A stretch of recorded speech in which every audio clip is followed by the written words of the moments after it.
السلام عليكم ورحمة الله وبركاته. إن الحمد لله نحمده ونستعينه ونستغفره ونعوذ بالله من شرور أنفسنا وسيئات أعمالنا. من يهده الله فلا مضل له ومن يضلل فلا هادي له. أشهد أن لا إله إلا الله وحده لا شريك له وأشهد أن محمدا عبده ورسوله. اللهم فصل وسلم وبارك على هذا النبي الكريم نبينا محمد صلى الله عليه وسلم وعلى آله وصحبه ومن تبعه إلى يوم الدين. أما بعد فيا عباد الله اتقوا الله لأن الله تعالى يقول في كتابه الكريم وهو أصدق القائلين: يا أيها الذين آمنوا اتقوا الله حق تقاته ولا تموتن إلا وأنتم مسلمون. فإن أحسن الحديث كتاب الله وخير الهدي هدي محمد وشر الأمور محدثاتها وكل محدثات بدعة وكل بدعة ضلالة وكل ضلالة في النار. Alhamdulillah, segala puji bagi Allah Subhanahu wa taala, Tuhan semesta alam yang telah memberikan kita nikmatul iman wal Islam wa sihatil badan, sehingga kita bisa kembali melaksanakan aktivitas kita, aktivitas rutin, yaitu mengerjakan salat maghrib berjamaah disambung dengan halaqah sejenak dalam rangka membahas agamanya Allah Subhanahu wa taala. Salawat beserta salam mudah-mudahan terus tercurah ke pangkuan Rasulullah Muhammad sallallahu alaihi wasallam beserta seluruh keluarga beliau, sahabat, kerabat dan pengikutnya, serta kita semuanya umat beliau, umat dakwah ijabah yang senantiasa istiqamah, konsisten dalam menjalankan dan mengerjakan sunnah-sunnahnya hingga akhir masa nanti. Jamaah sekalian yang dimuliakan oleh Allah Subhanahu wa taala, kita kembali akan membahas kitab Taisirul Alam Sarah Umdatil Ahkam pada babud du'a ba'da tasyahudil akhiri, bab doa setelah tasyahud akhir. Kita ketahui bahwa sebagian daripada sunnah salat adalah membaca doa setelah tasyahud akhir dan sholawat, tentunya ya, sholawat kepada Nabi, sholawat kepada keluarga Nabi. Setelah itu kemudian membaca doa, baru diakhiri dengan salam. Membaca doa ini adalah hukumnya sunnah. Kenapa sunnah? Karena tidak termaktub di dalam hadis musik sholatahu. Jadi nggak ada dalam hadis musik sholatahu, tetapi Nabi Shallallahu Alaihi Wasallam mengajarkan secara terpisah. Itu artinya mengandung hukum sunnah. Al hadisus samin asyara ba'da al-mi'ah. Hadis yang nomor 118. An Abi Hurairah radhiyallahu taala anhu, dari Abu Hurairah semoga Allah ridha kepada beliau. Qala, beliau berkata, kana Rasulullah sallallahu alaihi wasallam yad'u, sesungguhnya Nabi itu selalu membaca doa. Nabi rutin membaca doa. Allahumma inni a'udzubika min adzabil qabr wa adzabin nar wa min fitnatil mahya wal mamat wa min fitnatil masihid dajjal. Duhai Allah, sesungguhnya aku minta perlindungan dengan dirimu, dengan engkau, min adzabin nar, dari siksa, min adzabil qabri, dari siksa kubur. Hadis ini memberikan isyarat dengan tegas bahwa azab kubur itu ada. Karena Rasulullah Sallallahu Alaihi Wasallam mengajarkan kepada kita agar kita minta perlindungan kepada Allah Subhanahu Wa Taala dari azab kubur. Fitnah kubur itu ada, pertanyaan kubur itu ada. Ya, bahkan para ulama menyebutkan hadisnya sahih. Ada yang mengatakan hampir sampai derajat mutawatir. Ya, makanya di dalam prinsip ahlu sunnah wal jamaah, siapapun mereka orang yang mengatakan azab kubur tidak ada, maka dia fasik, dosa besar. Kenapa? Karena hadisnya begitu jelas, hadisnya begitu sharih dan sahih. Kalau hadisnya sharih, hadisnya sahih, ditolak, maka konsekuensinya fasik, nggak jadi kafir. Kenapa? Karena yang ditolak ini bukanlah sesuatu yang secara letterlek ada di dalam Al-Quranul Karim. Ayat-ayat tentang siksa kubur itu tidak letterlek, tidak sharih, tetapi sifatnya dhanni, begitu. Nanti akan dijelaskan juga di bawah. Wa adzabin nar, dan minta perlindungan dari azab neraka. Ya, karena kita tahu bahwa neraka itu merupakan siksaan Allah Subhanahu wa taala yang sangat pedih. Bahkan di dalam hadis sahih Muslim itu dikatakan azab paling ringan di neraka itu seseorang dipakein sendal saking panasnya otaknya mendidih. Itu adalah azab paling ringan. Nah, kita dianjurkan meminta perlindungan dari neraka, dan doa ini kita panjatkan menjelang kita selesai melaksanakan sholat. Di dalam sholat menjelang selesai sholat itu tempat mustajab, tempat istijab kita untuk berdoa kepada Allah Subhanahu wa taala. Kenapa kok di tempat mustajab kita minta perlindungan dari siksa kubur, siksa neraka, dan siksa dajjal, dan fitnah-fitnah hidup serta mati? Karena keempat-empatnya ini perkara penting di dalam kehidupan kita. Empat-empatnya ini perkara yang sangat penting sekali. Oleh sebab itu kita minta dijaga oleh Allah Subhanahu wa taala dari keburukannya. Begitu. Wa min fitnatil mahya wal mamat, dan dari fitnahnya, ujian fitnahnya kehidupan dan kematian. Wa min fitnatil masihid dajjal, dan dari fitnah al-masih ad-dajjal. Kata al-masih kalau tanpa ada embel-embelnya maksudnya adalah Isa bin Maryam. Al-masih begitu saja menyebutkan al-masih berkata, itu artinya adalah Isa bin Maryam. Tetapi kalau kemudian ditambah ad-dajjal, ini maksudnya adalah Ibnu Sayyad Dajjal itu. Ini harus dipahami. Kenapa dua-duanya mendapat gelar Al-Masih? Ya, para ulama beda-beda pendapat. Ada yang mengatakan Al-Masih itu kan orang yang tidak menetap, suka berjalan. Nabi Isa itu begitu. Nabi Isa itu ketika diangkat oleh Allah Subhanahu wa taala jadi seorang rasul di usia 30 tahun sampai dia dirofa usia 33 tahun, itu tidak pernah di rumah, berjalan terus karena dikejar-kejar oleh orang Yahudi. Dajjal juga begitu. Dajjal itu keliling-keliling dunia untuk menawarkan argumentasinya. Dan ingat, argumentasi Dajjal itu luar biasa logis, luar biasa masuk akal. Kalau bahasa pemikiran orang sekarang itu, pemikiran Dajjal itu saintifik, ilmiah, ada bukti empirisnya, sehingga orang akan terkecoh dengan fitnah Dajjal.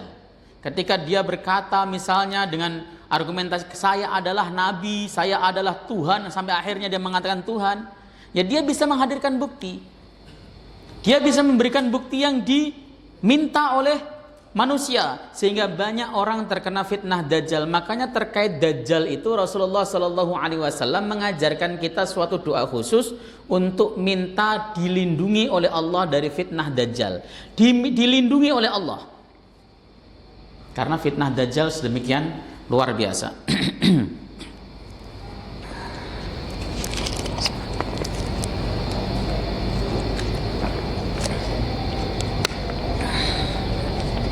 Wa fi lafdhi li muslimin, dan dalam redaksi Imam Muslim, idza tasyahada ahadukum falyasta'id billahi min arba'.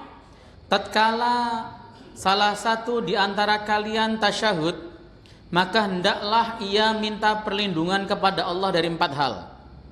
Yaitu yaqul, dia berkata, Allahumma inni a'udzubika min adzabi jahannama wa min adzabil qabr wa min fitnatil mahya wal mamat wa min syarri fitnatil masihid dajjal.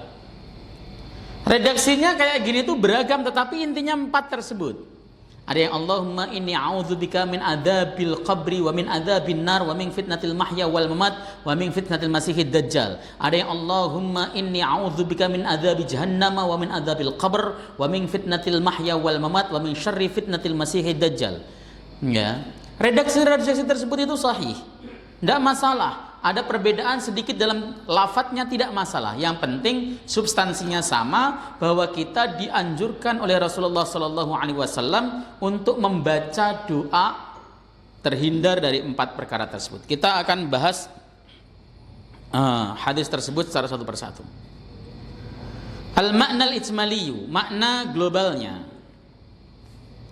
Hadhihi ad'iyatun 'azimatun hamatun. Ini doa luar biasa yang sangat penting. Doa ini penting sekali. Li'annaha talabul i'adzati min a'zami syururi wa asbabiha. Karena doa ini itu minta perlindungan kepada Allah dari keburukan yang paling agung dan sebab-sebabnya. Keburukan apa yang lebih besar daripada fitnah kubur, siksa neraka, dan fitnahnya Dajjal serta fitnah hidup dan fitnah mati? Tidak ada. Kalau kita selamat dari 4 hal ini, kita bahagia. Kalau kita itu mendapat perlindungan dari Allah Subhanahu wa taala dari fitnahnya hidup misalnya. Hidup itu fitnah. Wong Allah yang mengatakan kok, "Alladzi khalaqal mauta wal hayata liyabluwakum ayyukum ahsanu amala wa huwal azizul ghafur." Jadi hidup itu fitnah, hidup itu ujian, dan banyak orang yang gagal ketika melalui ujian yang berupa hidup itu. Karena pada hakikatnya kan kita diturunkan oleh Allah Subhanahu wa taala di dunia itu ya untuk mengumpulkan sebanyak-banyaknya bekal kita kembali kepada Allah Subhanahu wa taala. Maka pesan Rasulullah kepada Sayyiduna Ibnu Umar radhiyallahu taala anhuma, beliau mengatakan, kun fid dunya ka'annaka gharibun au 'abirus sabil. Jadilah Anda itu di dunia seakan-akan Anda itu adalah orang yang melewati jalan, orang asing atau orang yang melewati jalan. Itu merupakan sinyal bahwa sesungguhnya hidup di dunia kita itu sementara. Gitu kan? Makanya jangan sampai terkena fitnahnya dunia. Fitnah dunia itu apa sih? Ya kesenangan dunia, gemerlapnya dunia. Banyak orang yang kemudian menjadikan ilmunya itu untuk mencari dunia. Banyak orang yang kemudian mencari agama dengan dunia, mencari makan dengan cara menjual agama dan sebagainya. Itu fitnah-fitnah dunia. Lalu kemudian aman dari fitnah kubur. Fitnah kubur itu apa sih? Pertanyaan malaikat mungkar nakir. Kalau di dalam Sahih Bukhari, pertanyaannya itu jelas. Kita disuruh untuk mengemukakan pandangan kita terkait Nabi Shallallahu Alaihi Wasallam. Bagaimana pendapat kalian tentang laki-laki ini, yaitu Nabi Shallallahu Alaihi Wasallam? Kalau orang mukmin dia akan menjawab dia adalah Rasulullah, hamba Allah dan Rasulnya, ya, yang membawa risalah dan kami beriman apapun yang disampaikan kepadanya. Lalu kemudian dia membaca kalimat syahadat asyhadu alla ilaha illallah wa asyhadu anna muhammadar rasulullah. Lalu disuruh tidur. Tapi kalau orang yang tidak beriman, ya dia la adri, aku nggak tahu siapa dia, la adri. Lalu kemudian dia disiksa oleh Allah Subhanahu wa taala sampai hari kiamat. Itu fitnah kubur. Ada yang mengatakan fitnah kubur itu pertanyaannya marrobuka, wa man nabiyuka, wa madinuka, wa ma kiblatuka, wa ma imamuka dan sebagainya. Itu ada juga terangkan dalam hadis seperti itu. Dan nanti keimanan kita yang akan menjawab. Nah ini gak usah pakai kepean, gak usah pakai sontekan, gak usah pakai ngapalin di dunia, mau mati aja ngapalin marrobuka, Allahu Rabbi, wa man nabiyuka, Muhammadun Nabi. Tidak perlu. Karena orang yang otomatis bertauhid dia akan menjawabnya dengan enteng dan mudah. Orang yang menjadikan Quran sebagai panutannya di dunia, maka dia akan bisa menjawab ketika ditanya wama imamuka, apa pemimpinmu, maka dia akan menjawab Al-Qur'anu imami, pemimpinku adalah Al-Qur'an. Kenapa? Karena teraplikasi nyata dalam kehidupan sehari-harinya. Begitu kan? Difitnah atau ditanya kubur berulang-ulang kita. Nah, kita minta perlindungan dari itu semuanya. Ya. Tapi kalau orang-orang saleh itu, orang-orang saleh ahli ibadah, insya Allah akan bisa menghadapi itu semuanya dengan mudah kok. Kan di dalam Quran diterangkan itu. Innal ladzina qalu rabbuna Allah thumma istaqamu tatanazzalu alaihimul malaikatu alla takhafu wa la tahzanu wa abshiru bil jannati allati kuntum tu'adun. Sesungguhnya orang-orang yang berkata Rabbunallah, Tuhan kami adalah Allah, artinya orang yang bertauhid, Tsumastaqamu, lalu dia istiqamah ke dalam tauhidannya. Ada yang mengatakan istiqamah dalam ibadahnya, sholatnya rajin, puasa Ramadannya rajin, zakatnya dibayarkan kalau memang dia kewajiban dan sebagainya. tatanazzalu alaihimul malaikatu, maka akan turun atas mereka malaikat, ingda wafatihim, tatkala kematiannya, maksudnya pada saat dia mau mati, datang malaikat, dia berkata, alla takhafu wa la tahzanu, jangan takut dan jangan bersedih. Maksudnya jangan takut ini apa? Jangan takut terhadap urusan akhiratmu, terkait pertanyaan kuburmu, jangan takut.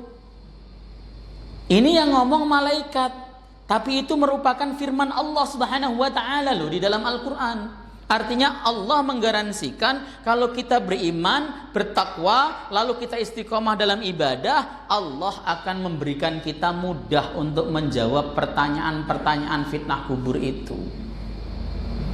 Intinya kita bisa istiqomah apa tidak. Nah, jalan istiqomah itu macam-macam kan, seperti itu. Nah, itu supaya kita paham.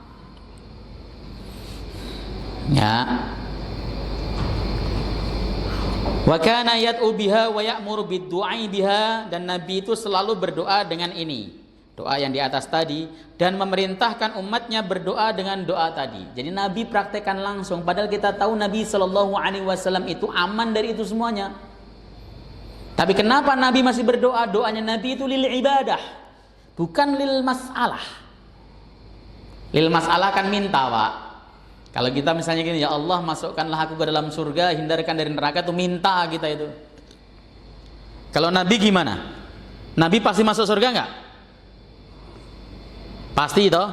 Kalau ada mengatakan Nabi nggak pasti masuk surga, kafir dia. Nabi itu pasti tidak masuk neraka nggak?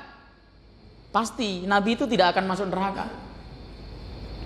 Tapi kenapa Nabi masih berdoa, Allahumma inni a'udzubika min adzabi jahannam wa min adzabil qabr? Kenapa? Lil ibadah. Doa itu ibadah, ad-du'a'u huwal ibadah. Doa itu ibadah. Kayak bapak ini kan sudah beristri, sudah punya anak. Lalu kemudian doa, Allahumma inna nas'aluka zaujatan jamilata. Ya Allah, berikanlah kepada kami, kepada hamba istri yang cantik. Itu lil masalah atau lil ibadah kira-kira? Doanya itu minta atau ibadah? Minta Ustadz ya, kalau minta berarti pengen nambah. Ya, kalau lil ibadah, boleh nggak doa itu untuk lil ibadah? Boleh. Saya nggak minta Ustadz, tapi ini lil ibadah. Kenapa? Supaya istriku yang ada di rumah juga itu dia secantik akhlaknya diberikan cantik oleh Allah Subhanahu Wa Taala, seperti itu. Itu namanya lil ibadah. Jadi doa itu ada kalanya lil ibadah, ada kalanya lil masalah. Nah, Nabi Shallallahu Alaihi Wasallam mengajarkan kepada kita diajarkan Nabi Shallallahu Alaihi Wasallam itu berdoa dengan doa tersebut. Wa ja'ala mawdi'ad du'ai biha, dan Nabi menjadikan tempat doa, ya, yaitu duburus sholawati, di ujung-ujung sholat. Li'annahu mautinul ijabah, karena ujung-ujung sholat itu adalah tempat dikabulkan doa. Di dalam hadis riwayat Imam Tirmidzi misalnya, Rasulullah pernah mengatakan bahwa doa yang paling diijabah adalah dubura kulli sholatin, doa di ujung sholat. Maka nanti itu akan terjadi perbedaan pendapat, maksudnya dubura kulli sholatin itu apakah sebelum salam ataukah sesudah salam, itu ulama berbeda pendapat.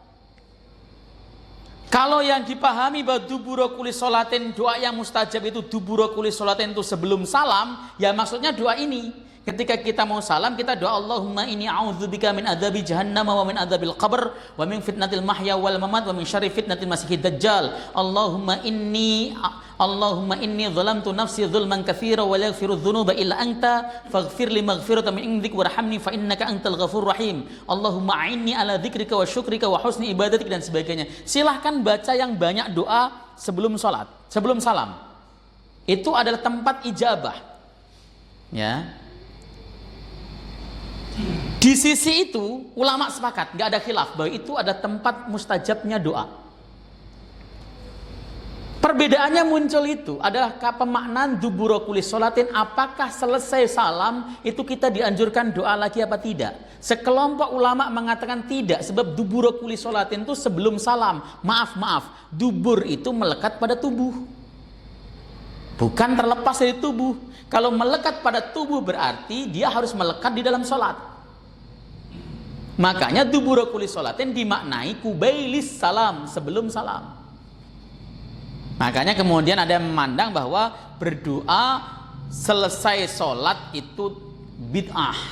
Ada yang begitu.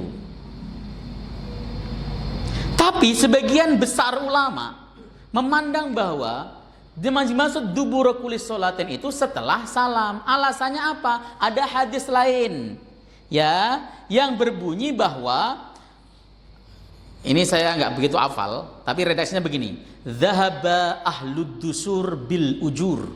Orang-orang kaya bisa membawa pahala banyak dong Rasulullah. Kenapa? Hum yusalluna kama nusalli wa yasumuna kama nasum walakin yatasaddaquna bi amwalihim. Mereka itu sholat sebagaimana kami sholat, itu orang kaya. Puasa bareng sebagaimana kami puasa, tapi dia bisa bersedekah dengan hartanya, kami tidak. Nabi kemudian bersabda, mau nggak saya kasih tahu kamu suatu amalan yang kalian apabila lakukan maka kalian akan bisa mengejar orang yang kaya tersebut. Bacalah subhanallah walhamdulillah wala ilaha illallah, subhanallah walhamdulillah Allahu akbar 33 kali. Dubura kulli salatin. Ada redaksinya dubura kulli salatin. Tidak ada satupun ulama yang mengatakan zikir subhanallah alhamdulillah Allahu akbar itu sebelum salam, tidak ada. Mereka mengatakan bahwa dubura kulli salatin itu setelah salam untuk maksud zikir subhanallah tadi. Maka kata dubura kulli salatin, duburnya setiap salat itu tidak selalu diartikan sebelum salam, tapi juga sah diartikan setelah salam. Kelompok ulama ini mengatakan sunnah berdoa sebelum salam. Silahkan baca doa yang panjang, kalau imamnya belum salam silahkan. Bahkan saya membaca di dalam kitab namanya As-Salat ala Madhabil Arba'ah. Itu dikatakan bahwa makmum itu boleh sedikit telat ya untuk membaca doa sebelum salam meskipun imamnya sudah salam. Misalnya imamnya assalamualaikum warahmatullahi, makmumnya masih doa Allahumma inni a'udzubika min adzabi, silahkan teruskan sampai selesai. Atau berdoa Allahumma inni ala dzikrika wa syukrika wa husni ibadah, silahkan sampai selesai, tidak buru-buru, kemudian salamlah. Ini untuk makmum. Untuk imam tidak boleh panjang-panjang doanya. Untuk imam cukup baca Allahumma inni a'udzubika min adzabi jahannama wa min adzabil qabr wa min fitnatil mahya wal mamat wa min syarri fitnatil masihid dajjal. Terus salam, tidak usah panjang-panjang, karena dia posisinya sebagai imam yang siapa tahu ada makmum yang butuh cepat selesai. Begitu ya. Makanya tadi kelompok yang mengatakan dubura kulli sholatin memiliki dua makna, maka berdoa selesai sholat itu dianjurkan. Posisi Muhammadiyah itu mengambil pendapat jumhur. Di dalam tarjih yang ada di Suara Muhammadiyah itu adalah berdoa selesai sholat itu disunahkan berdasarkan redaksi hadis doa yang paling dikabulkan adalah dubura kulli sholatin tadi, jauful lail, tengah malam, wa dubura kulli sholatin, dan duburnya atau ujung setiap sholat. Seperti itu. Wa hiya tasmulu al-i'adah. Doa tersebut mengandung al-isti'adah. Isti'adah itu minta perlindungan. Ya, min adzabil qabr wa adzabin nar wa min syahawatid dunya wa syubahatiha, dan dari azab kubur dan dari azab neraka dan dari syahwat-syahwat dunia dan syubhat-syubhatnya. Syahwat itu Pak bisa melemahkan ilmu dan akal. Bisa melemahkan ilmu dan akal. Subhat itu bisa melemahkan akidah. Subhat. Orang kalau syahwatnya besar, gak bisa diatur syahwatnya, akalnya, ilmunya, irodahnya Kalau bahasa kitab Tazkiyatun Nufus, iradahnya, kehendaknya bisa lemah. Misalnya ada orang umur 18 tahun, wah pintar dia sebenarnya, pengen kuliah misalnya ke Mesir, kayak ke Saudi Arabia dan sebagainya. Tiba-tiba dia ngebet pengen kawin misalnya, pengen nikah. Maka iradahnya akan lemah. Keinginannya, tujuannya akan menjadi lemah. Seperti itu. Itu syahwat. Cita-cita yang kemudian membumbung tinggi bisa kemudian lemah. Nah, syubhat itu melemahkan akidah. Syubhat itu pendapat-pendapat yang menyimpang, tapi kok sepertinya benar gitu loh. Ini pendapat menyimpang, salah, tapi kok kayak benar. Contoh misalnya, orang-orang batiniyah itu ketika menafsirkan Al-Quran, idhab ila fir'auna innahu tagha, pergilah kamu kepada Fir'aun, sesungguhnya dia adalah orang yang jahat atau melewati batas, jahat. Orang batiniyah mengartikan Fir'aun itu hati. Pergilah kamu kepada hatimu karena dia yang jahat. Maka tujuannya ayat itu adalah Anda untuk membersihkan hati. Ini syubhat, tapi kelihatannya benar. Karena kelihatannya benar maka jadi disebut syubhat. Kalau kemudian kita ikuti ini, akidah kita bisa rusak.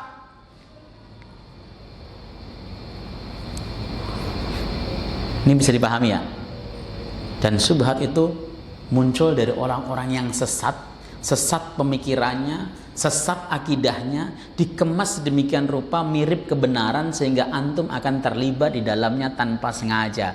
Maka yang betul adalah tolak syubhat. Jika Bapak mendengar syubhat apapun, pemikiran apapun, jangan ikuti terus. Jangan kemudian pengen penasaran nyari YouTube-nya dan sebagainya. Semakin Bapak penasaran dan dengar YouTube-nya, maka Bapak akan semakin terbawa syubhatnya.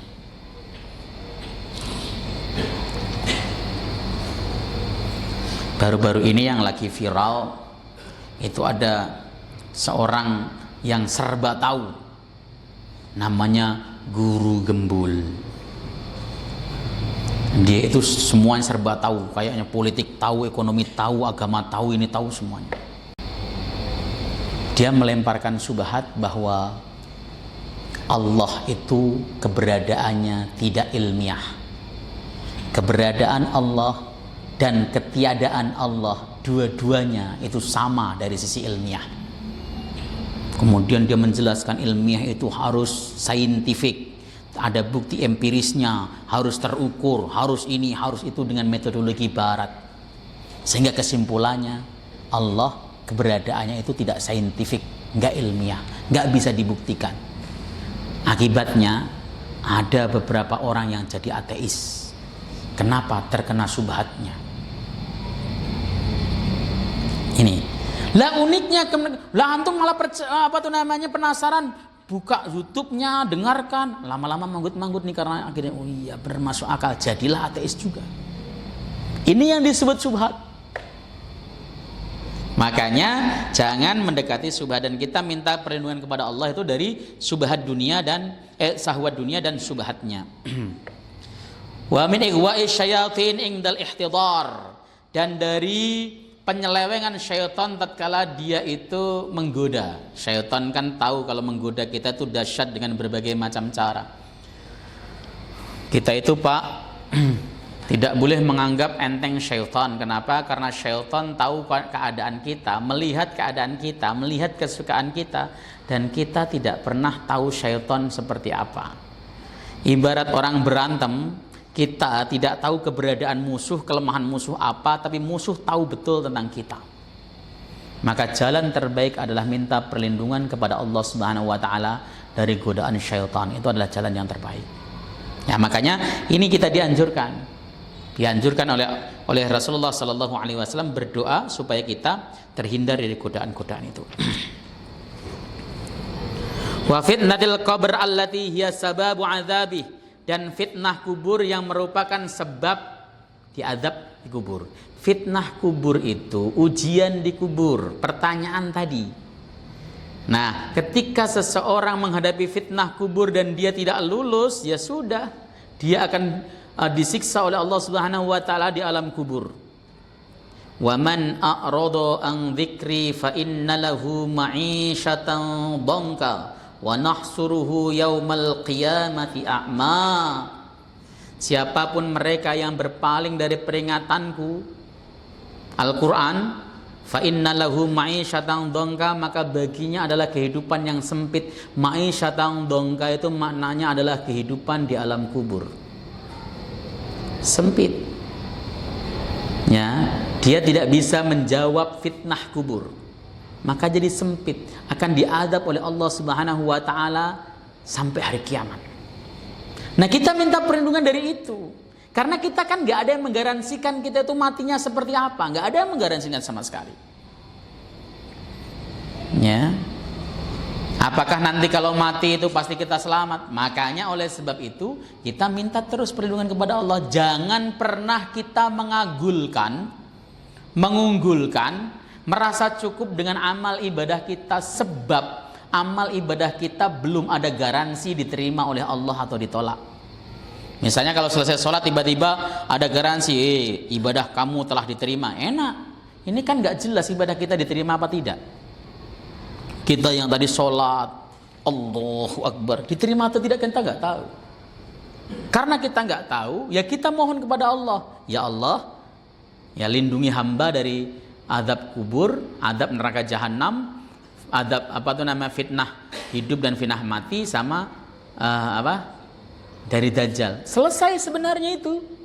Kalau itu dikabulkan oleh Allah Subhanahu wa taala saja itu selesai. Masa sih dalam 5 kali kita berdoa begitu nggak ada yang dikabulkan sih? Insya Allah ada. Selesai salat kita berdoa begitu, Allahumma inni a'udzubika min adzabi jahannam. Kan ya kalau probabilitas kita mungkin 99% lah baca begituan. Kecuali sholatnya sambil ngantuk, jadi nggak pernah baca.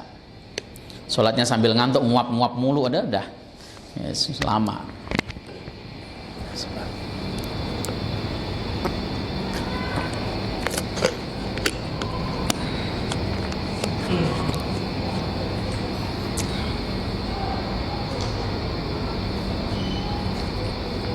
Wa min fitanil dajjalin alladzina yadhharuna 'alan nasi bi suratil haqq wa hum mutalabbisuna bil batil. Nah ini. Dan dari fitnah ad-dajjalin. Dajjalin itu para pendusta.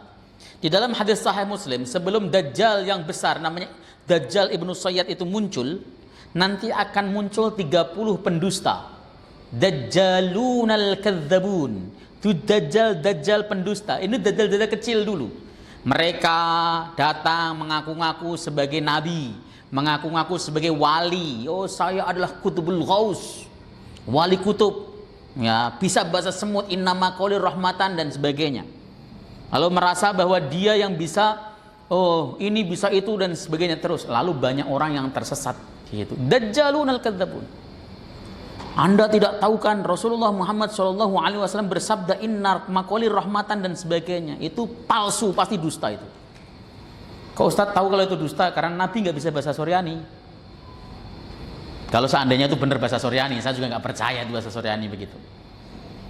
Kenapa Nabi kok nggak bisa bahasa Suryani Ustadz? Sebab Nabi pernah dapat surat dengan bahasa Suryani. Beliau memerintahkan Zaid bin Sabit untuk belajar bahasa Suryani.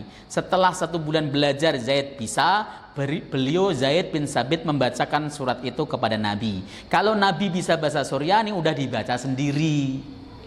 Lah kalau ada orang kok Rasulullah bersabda innama qolir rahmatan lah, palsu.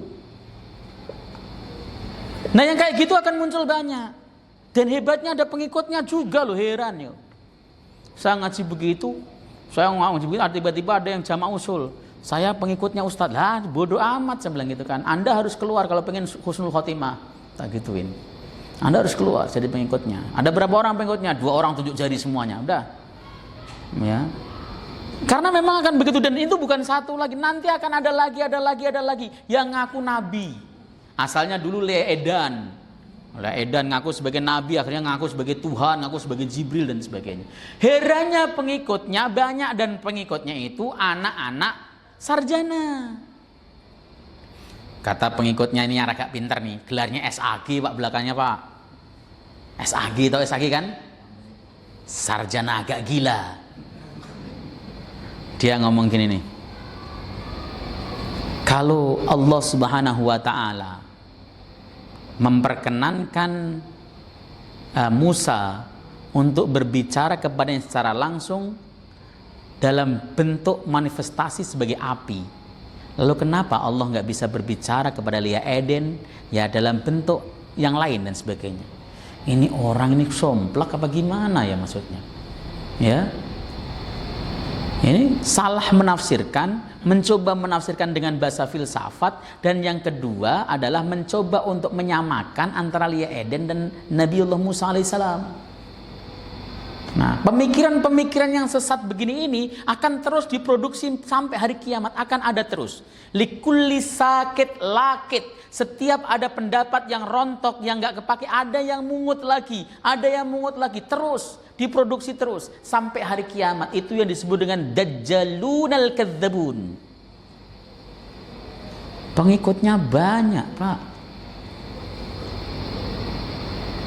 Itu yang kemarin ngaku torekoh itu, yang pakai udeng-udengan dan nyanyi Indonesia di Istiqlal kemarin tuh,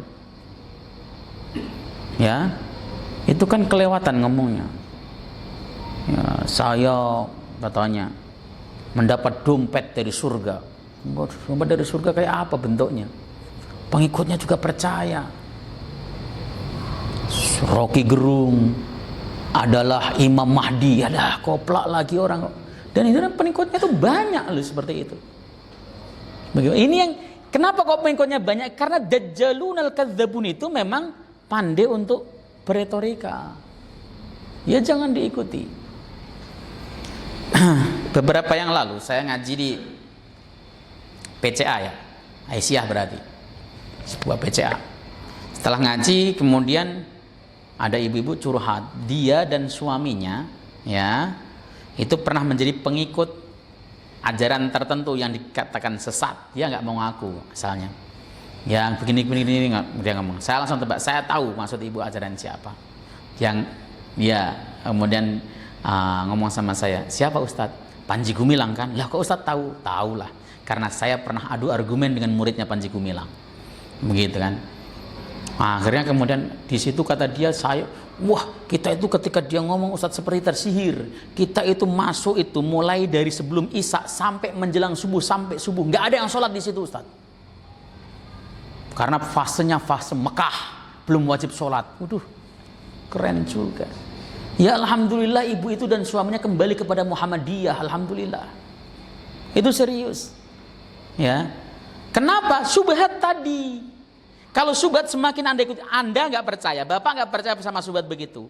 Saya pengen tahu, ikut saja pengajiannya, tercuci otak kita kok. Tercuci otak kita. Oh iya, baru tahu saya. Oh iya, loh kok seperti yang saya alami. Oh makin masuk, jadi pengikut setianya. Maka subhat jauhi, tolak. Itu yang paling aman. Seperti itu. Nah, Dajjal ini luar biasa fitnahnya karena hum mutalabbisuna bil batil. Mereka itu melakukan talbis.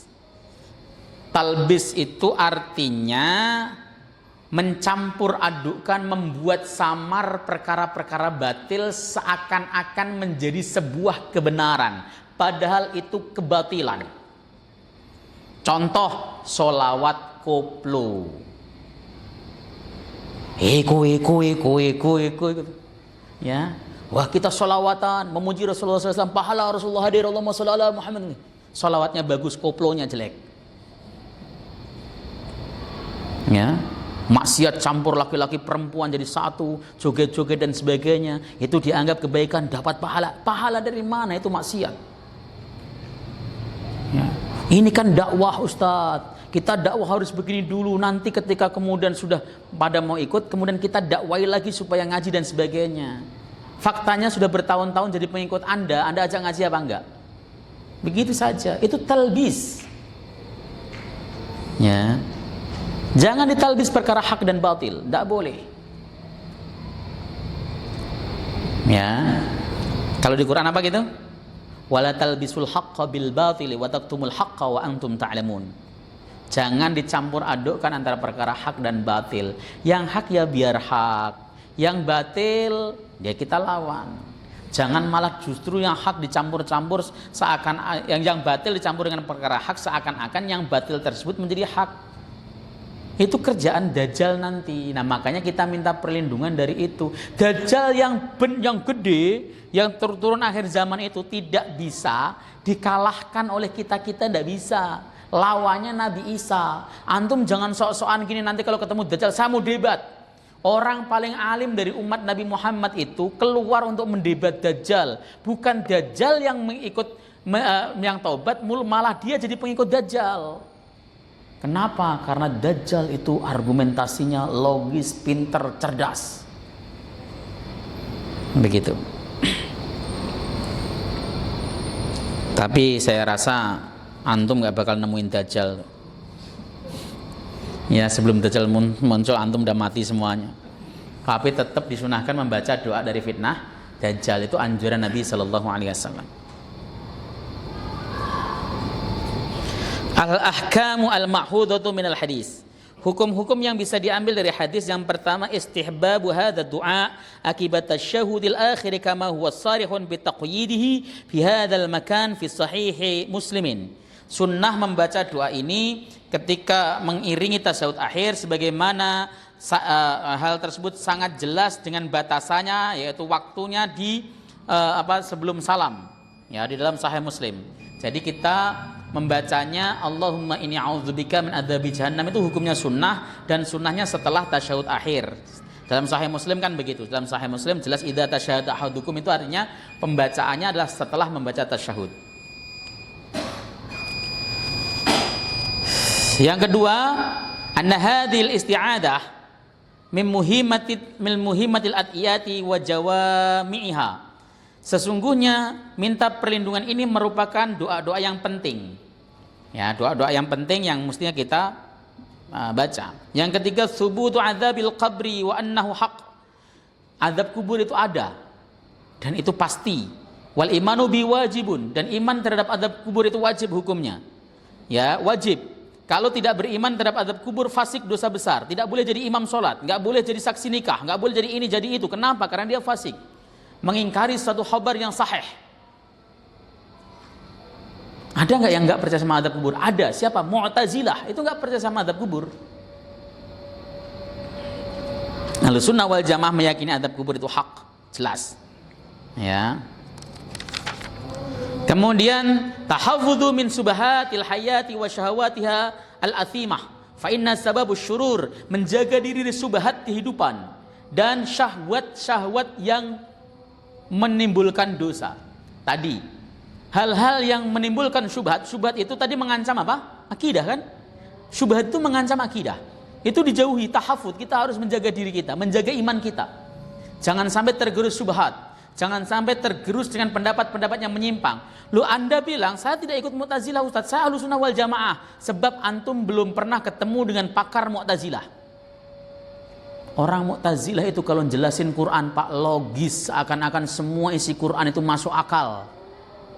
Padahal orang zaman sekarang itu suka perkara-perkara yang logis dan masuk akal. Orang Mu'tazilah itu meyakini bahwa doa itu tidak ada dan tidak disyariatkan. Kenapa?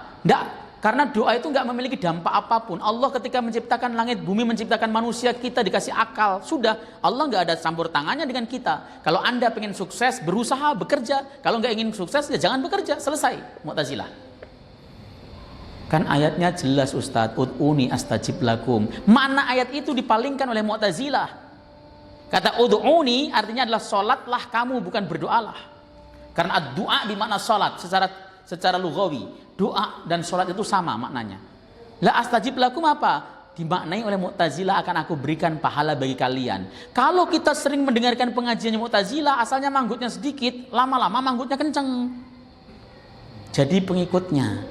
Itulah kenapa sering saya menyampaikan, jangan Anda itu atau kita itu pengen aneh-aneh memperluas bacaan, pengen bacaan ini itu, sementara kita pondasi akidahnya rapuh, akan tergiring saudara.